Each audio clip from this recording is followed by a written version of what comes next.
It takes a wise man to learn from his mistakes, but an even wiser man to learn from others. We will take a look on the most common mistakes that are done in investing. And after this video we will be one step closer to the wiser man from the Zen proverb. Investing is a great way to generate another income stream and build wealth. However, if you are not doing it wisely, you will end up losing money. Why do so many people fail at investing?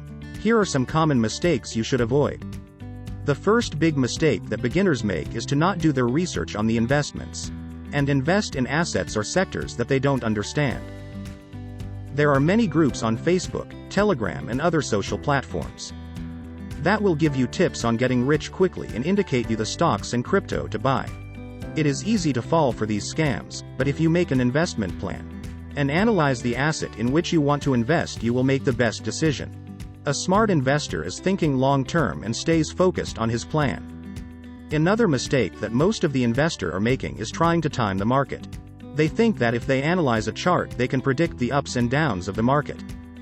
Doing so, investing will become stressful and emotional and will make you make poor choices. In specific terms, this means to make decisions based on fear or greed which will only lose you money.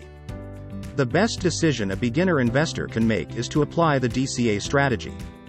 DCA means dollar cost average and basically means that you will set an amount that you will invest periodically, even if the prices are up or down. This chart shows a comparison of two strategies applied on S&P 500. One is the DCA investing $100 monthly for 40 years and the other saving $100 monthly to buy the dip. The link to the full analysis is in the description. Another mistake that beginners are making is that they don't diversify. When you start, it's better to have a bit of diversification in order to reduce the risk. This will help you stay calm if one of the assets goes down and will teach you to be more disciplined. It is important to have patience and stay focused on the investment plan that you created. These are not all the mistakes that can be made, but if you can avoid them will be a big help for you. In your investing journey there will be other mistakes that you will make. But it is important to learn from them and keep moving forward. Thank you for watching, and if this was useful for you, give it a like and a subscribe. Until next time, invest smart, live breezy.